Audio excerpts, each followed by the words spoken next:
Hello and welcome back to George's Gaming Guide. I'm Breaking Dad, and today we've got you an early release set to have a look at. So there's actually the first of two we're going to show you. So I'll be doing the R2-D2, George will be doing the Tantive IV boarding diorama. So let's first have a look at this set. So say it's the R2-D2. The set number is 75379. It comes with quite impressive 1,050 pieces, which is quite a lot less than the set that came out in 2021. Which was about 2,300 pieces. So it's going to be good to see a comparison between the two and to see how well they compare to each other. So one thing they've started doing, I think it's quite nice for these anniversary sets, is you have the plaque. So it's got the UCS plaque in it, and you get a small R2-D2 figure. Now one thing that looks a bit strange, and again we'll have a look at it, we'll have a proper look at the review. It looks like you have the tools, the antenna and the leg, but it's not that they actually hide inside the body. It looks like you actually attach them afterwards. So I think it has to be displayed with them on, because where would you keep them otherwise? But we'll have a proper look at that when we have a look at the set.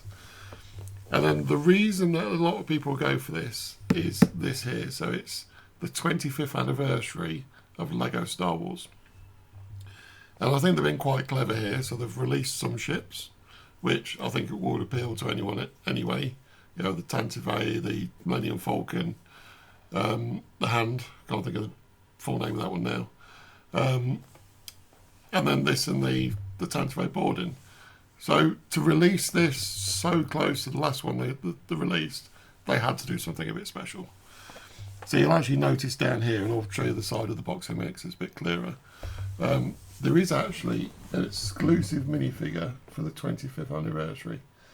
And they're being a bit strange with the way they're doing the minifigures on these, because it doesn't really relate to the set. So on this one, we actually get Darth Malak. Now, for people that don't actually know him, he's actually from the Knights of the Old Republic. So not in line with the films. It's part of a series and some games that we had previously. So they've been very, very clever to put him in there, because this is the only way he'll be able to get this figure. But saying that, I think the set looks really nice anyway. Compared to the 2021 version, it's actually a lot cheaper as well. So it's half the pieces, so it's bound to be. But it gives people another option to get an R2-D2. I think the other thing they've done is made this a little bit smaller, because there's supposed to be a buildable C-3PO coming soon as well. And it's supposed to be a scale, so those two work together. So I think let's get this built, and we'll have a look at what the set looks like. So here we have the final build, and I must say I actually really like this. But let's start off with instructions. So I think the artwork on the instructions is really good, showing the set. The one bit that's a bit disappointing, I mean it's quite thick as well, the bit that's disappointing is it doesn't actually say anything about the fact it's Lego's 25 years. It would have been nice, because in the collector section you tend to have a little section that tells you about the designer and things like that. There's literally nothing. It's just got a page that tells you the website for the Star Wars 25, and that's it. So it's a bit of a shame, but yeah, it does what it's supposed to. It's the instructions, and it's like nice quality. So let's get into the actual set itself. So the R2-D2, it's actually, I knew the measurements, but it seems a bit smaller than I was expecting. But that doesn't mean it's a bad thing. The set itself is actually really solid. I like the way they've constructed it. I think it works really well. You've got the rotating head. And then the panels just look pretty much like you'd expect them to look on R2. And it's on the 2 feet, it's really, really sturdy. The body does move. It'll only tilt backwards, won't tilt forwards, because of the mechanism they put on the inside. And that's so you can have the 3rd foot. Now this is the bit I'm not too sure about. I sort of understand why they've done it. But it's storing the bits that haven't got on it. So you build the foot separate. You actually build it in the second to last bag, or last bag, sorry. And it looks quite good, and it fits on really easy. There's a hole right in the middle, so we'll put it in there, and if you tilt it back a little bit, it stands really, really well. So for me, this is the way that this is going to be displayed, and that's really, really nice. Then you have the antenna, and again, I think you can get away with having the antenna on it all the time. I don't think that's a big issue, having that at the top. I know some people prefer it without, because he doesn't use it that often, to be honest.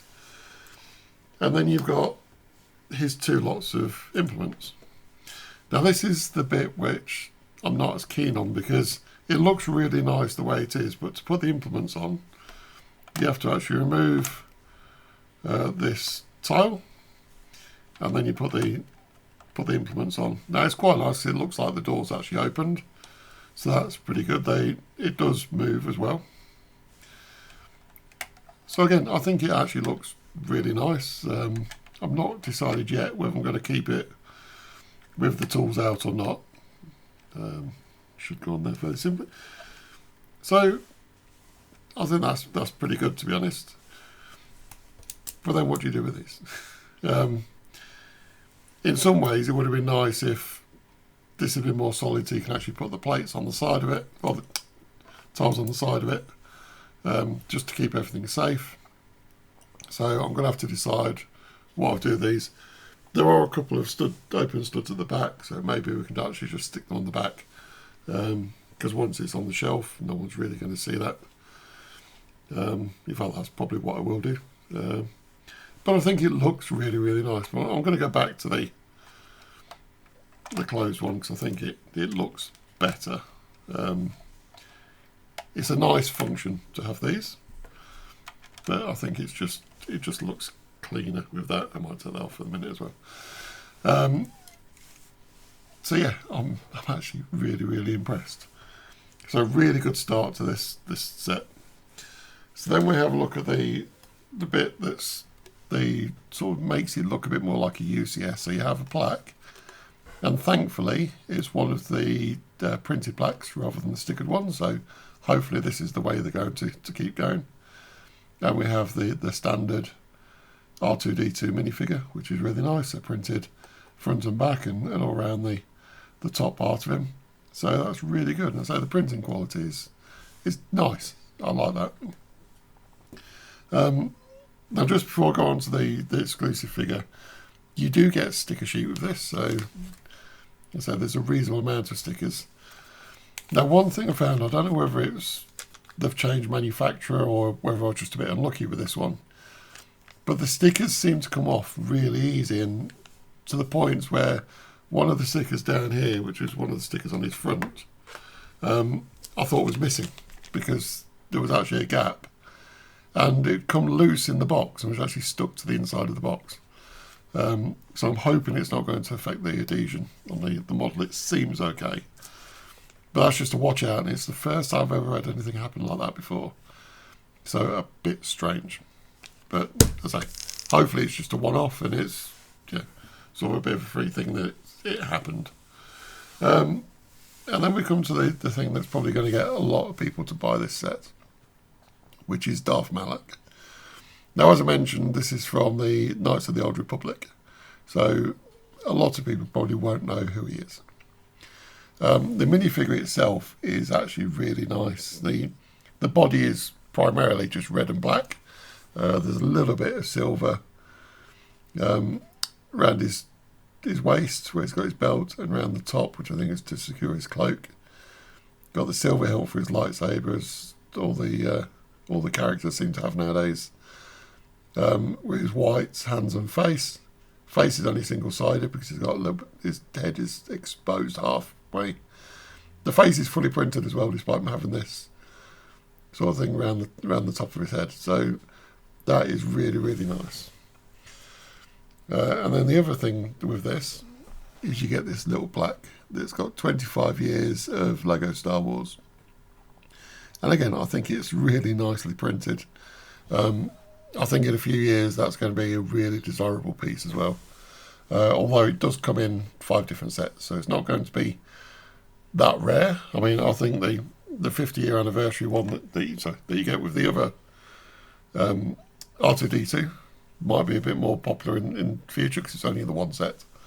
But that is really nice, and again, the printing on it is fantastic. Now, one strange thing that you do get, so it doesn't show you anywhere in the instructions what to do with it, is a 2x4 black plate. And in the instructions, when you build it, it literally just shows it in front of this, and then it doesn't mention it again in the instructions. So I presume it's so you can take Darth Malak off if you want, but I don't know why you'd need a 2x4 plate for him. Keep dropping him. But to be honest, I think it's going to stay on there, so I'll just put it underneath so we don't lose it. But I really do like that minifigure. I say the print on the back is quite basic. It's just literally some lines across. It's got the cape with the 2 holes on in the top as well, and it sits on him really nicely. So very, very nice minifigure. So overall, brilliant set. I wasn't sure I was going to get this one. I only really went for this set because of Darth Malak, but it's actually a really nice build. So I'm pleased it is in the collection. So one thing I want to do before we sort of move away from this set is to actually show you what this is like compared to the 2021 sort of collector's one. So let me bring him across. So it's quite a bit bigger, as you can see. But I think the details on the small one actually work really well. It's not hugely different. Yeah, of course you get the high detail because of the bigger pieces, but it looks really, really nice. One of the benefits this one has is the leg on the inside is actually integrated, so you can actually hide the leg up, and when you pull it back, bit of whilst the leg comes down. So that's nice, the fact that the accessory is built into the set, and likewise with his tools as well, because they're just on the inside to open the doors, and then this tools lift up. But it's because there's space to do it. So I haven't got an issue with this one not doing it because it's designed to be a lot smaller. But I just thought it'd be a good comparison to see what the difference is, because this one's 2 and a bit times more expensive than this one. And I think it's worth it. I think the difference between the 2 is enough. If I could only have one, it would be this one, just because I love the details on it and the fact that everything is integrated. But if you've got a little bit less room, or you didn't want anything quite as big, this is a fantastic little set. So this is a very good start to the Lego Lego Star Wars 25 anniversary. So yeah, I think that's all I've got to say on this one. So if you can, definitely pick this one up. Very strong set with the build quality, the plaques, the minifigure. So definitely one for the collection. So thank you very much for watching. Don't forget to watch George's video, which is the Tantive IV boarding diorama. So I think that's going to be really good. So check that out. The link is on the end of this video, and we'll speak to you soon. So I really hope you like this sneak peek of the Lego 25-year anniversary R2-D2. Love to hear your comments, what you thought about the set. Give me a like, and if you haven't already, subscribe to George's channel. Check the link over the top here for George's video of the Tantive IV boarding diorama. And watch out for this Sunday's video, which is going to be the Coruscant Guard gunship.